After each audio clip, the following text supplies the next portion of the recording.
Perkenalkan Pak, nama saya Lena Saragi dengan NIM 11S24019. Di sini saya ingin menjelaskan praktikum 5. Di sini yang pertama ada file entity, namanya todo.java, yang merupakan model datanya, berfungsi sebagai model data utama aplikasi. Tugasnya untuk merepresentasikan satu item tugas todo. Di dalamnya terdapat variabel statis total yang berfungsi sebagai penghitung ID otomatis untuk semua to-do yang dibuat. Setiap objek to-do memiliki atribut private, yaitu ada ID, title, dan status finish, atau di sini menggunakan boolean. Metode private set ID dipanggil di setiap konstruktor untuk menjamin setiap to-do baru mendapatkan ID berurutan yang unik. Selain itu, todo.java ini menyediakan berbagai getter dan setter untuk mengontrol akses ke data serta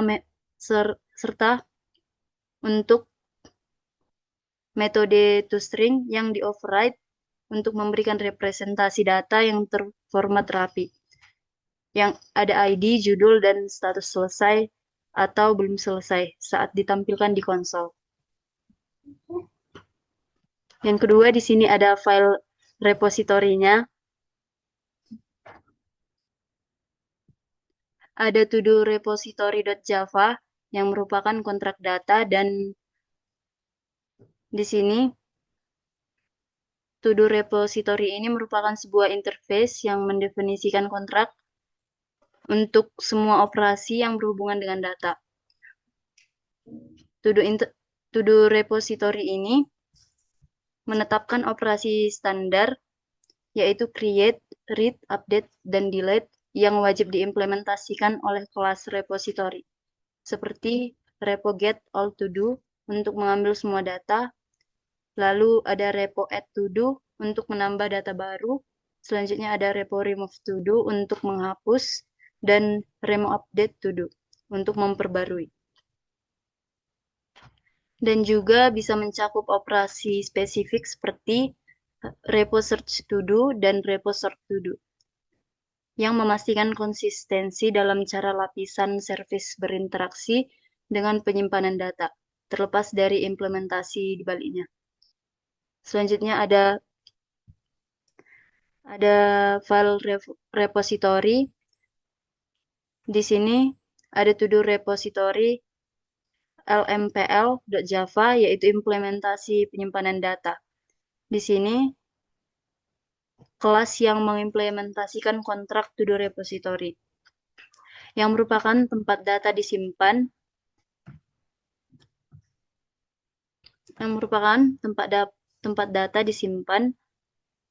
secara aktual. Disimulasikan melalui penggunaan array data bertipe todo. Di sini ada dua metode private, is full dan resize if full. Memastikan array dapat diperbesar atau di resize 2 kali lipat jika kapasitasnya penuh, dan memberikan kemampuan penyimpanan dinamis. Selanjutnya, operasi penting di sini adalah repo remove to do, yang menemukan ID dan kemudian menggunakan loop untuk menggeser atau shifting elemen-elemen yang sisa ke kiri, menutup celah yang ditinggalkan oleh data yang dihapus. Selanjutnya ada fitur repo search to do yang menggunakan pencarian case insensitif pada judul. Sementara itu, repo sort to do memanfaatkan komparator Java untuk mengurutkan to do berdasarkan kriteria yang dipilih. Ada ID, judul, atau status selesai secara efisien. Selanjutnya di sini ada todo service.java yang merupakan kontrak logika bisnis serupa dengan repository, yang merupakan interface yang mendefinisikan kontrak untuk lapisan service. Semua operasi yang berhubungan dengan logika bisnis akan dipanggil langsung oleh view dideklarasikan di sini, seperti service show to do, service add to do, service remove to do, dan lain-lain. Dengan adanya kontrak ini, kita dapat memastikan pemisahan tanggung jawab yang jelas. Di sini, view hanya perlu tahu apa yang dilakukan oleh service, tanpa perlu tahu bagaimana service mengimplementasikannya. Selanjutnya ada file to do service implementasi. Di sini merupakan implementasi dari logika bisnis aplikasi. Kelas ini memeriksa apakah objek to do repository melalui konstruktor atau mekanisme dependency injection. Di sini tugas utamanya yaitu untuk mengatur alur kerja dan menerapkan aturan. Contohnya di sini ada service add to do, service yang bertanggung jawab untuk menciptakan objek to do baru sebelum memanggil repo add to do. Peran yang paling penting dari service ini adalah penanganan error level bisnis. Yang saat memanggil repo remove to do atau repo update to do, service memeriksa hasil boolean dan repository. Di sini jika hasilnya false atau gagal, service bertanggung jawab untuk mencetak pesan kegagalan yang sesuai untuk penggunanya. Misalnya di sini ada gagal menghapus to do dengan ID. Selanjutnya ada file inpututil.java yang merupakan kelas utilitas yang sederhana dan mandiri. Tujuannya untuk menyederhanakan proses pengambilan input dari pengguna. Dengan metode ini, kelas ini mengambil input dari scanner dan mengembalikannya sebagai string, yang memungkinkan kelas to-do-view untuk fokus pada logika antarmuka tanpa harus berulang kali menganalisasi untuk menangani objek scanner sendiri. Selanjutnya ada to-do-view.java.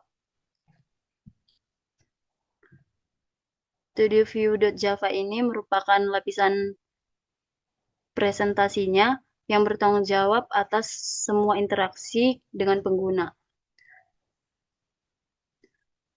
Kelas to-do-view ini bertanggung jawab bergantung pada to-do service yang disuntikkan melalui konstruktornya. Metode utamanya di sini ada view show to do yang merupakan loop utama aplikasi. Di sini ada while yang terus-menerus menampilkan daftar to do dengan memanggil service. Selanjutnya, dia mencetak menu interaktif juga. Di sini ada view yang menggunakan input util untuk menerima pilihan menu dari pengguna. Metode lain seperti view add to do,